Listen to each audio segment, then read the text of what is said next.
Today I want to talk about Game of Thrones season finale, and more in particular the arc of Daenerys Targaryen, how she goes from the innocent girl who's basically abused by people around her to being this essentially a monstrous tyrant.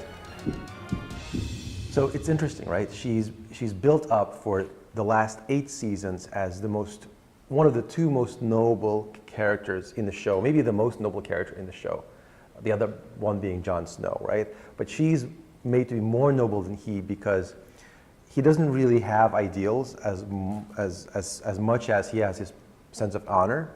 She has these ideals that she expresses, and she talks about why she does what she does. She's basically, the show begins with her like abused by all the men.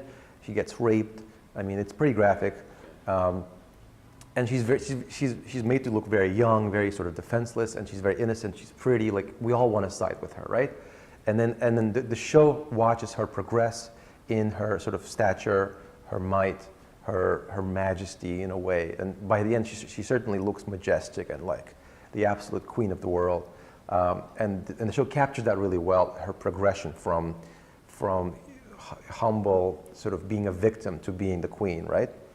And the ideals that she expresses in the entire show are essentially liberty and salvation for humanity, right? Because the show, apart from her, is showing these kings and these nobles and these armies killing each other, always backstabbing, always betraying each other. No one has honor except for Jon Snow.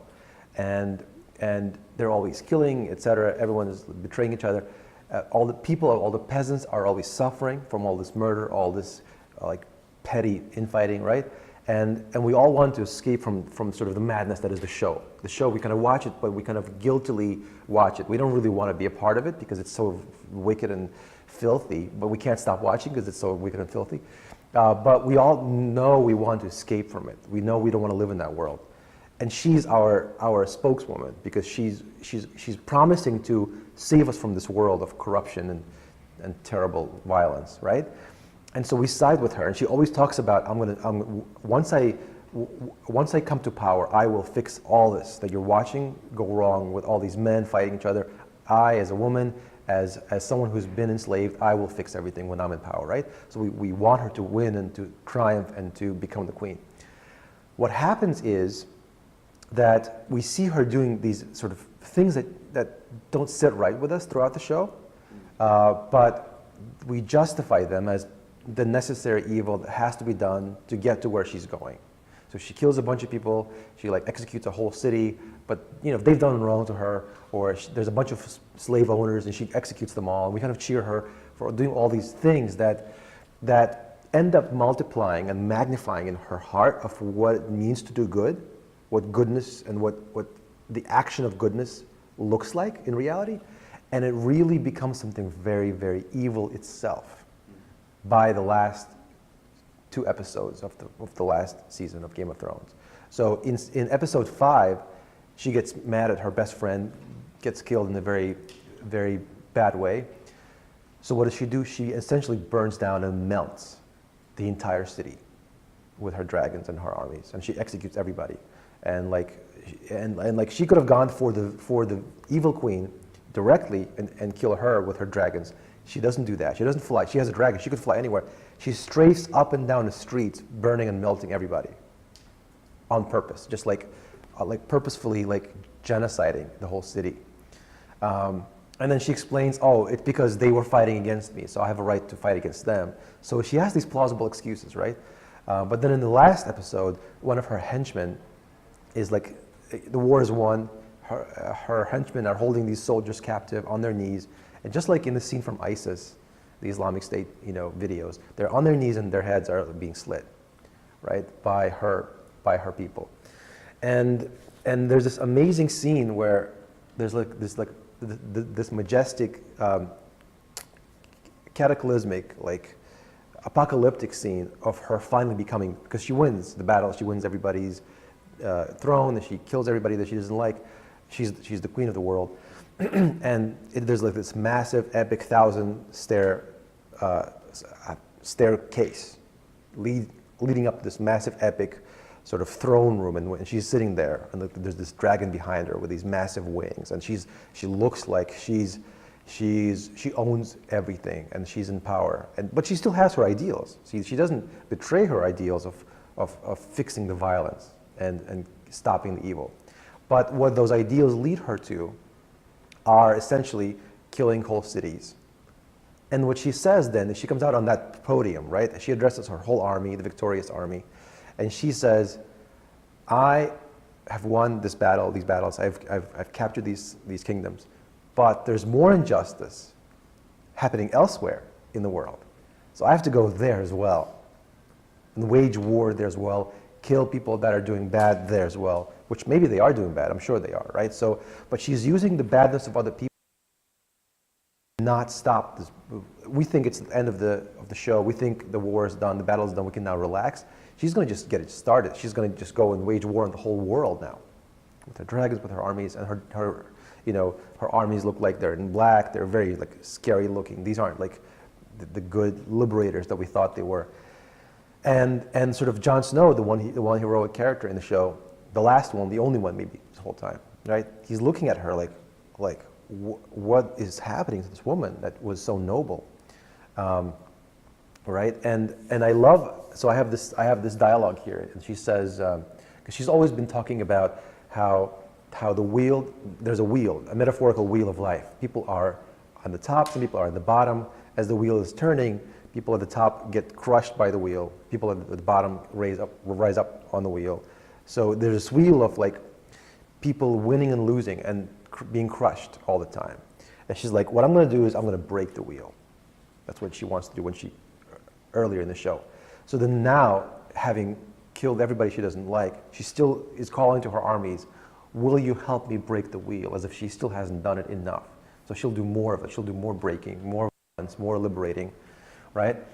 And then Tyrion, of course, asks Jon, like, does she sound like someone who stopped fighting? Because Jon's like, the war is over, we can now rest. And Tyrion's like, does she sound like someone who stopped fighting, right? And everywhere she goes, evil men die, and we cheer her for it, right? There's a sense that in her mind, she justifies evil because it's done against evil people.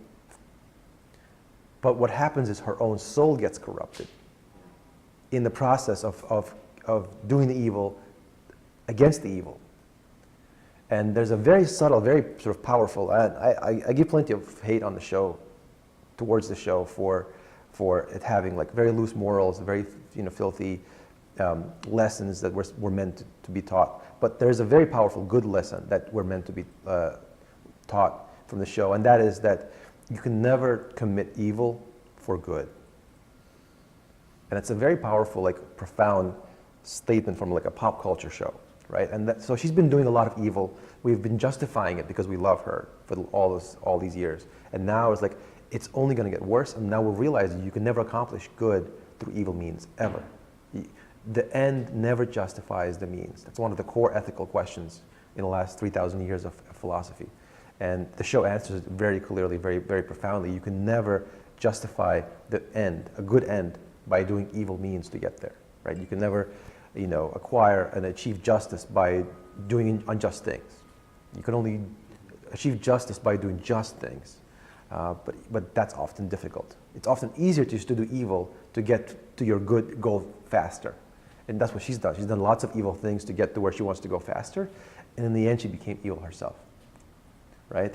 But really what I want to talk about in the end sort of all this is the way she captures her ideal of what she wants to accomplish, to break the wheel. But really what she wants to do is,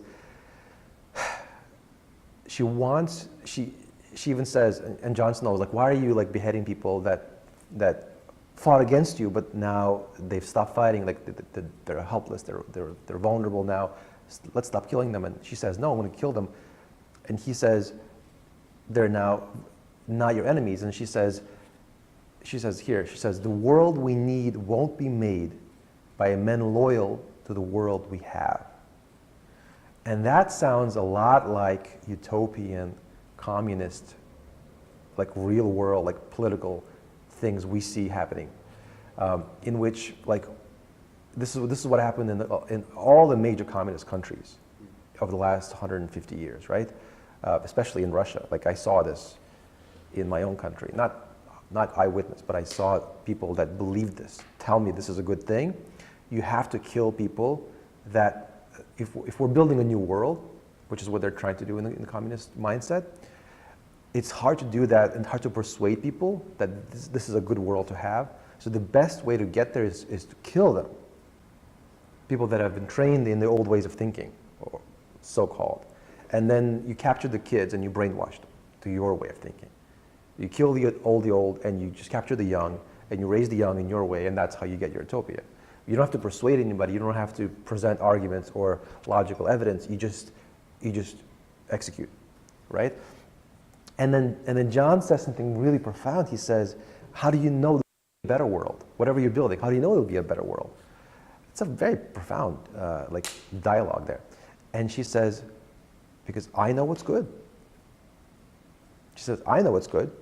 Therefore, it'll be a good world," right? So she doesn't try to ground her ethics in like anything objective, anything real, anything, anything substantial. It's all about her feeling of righteousness.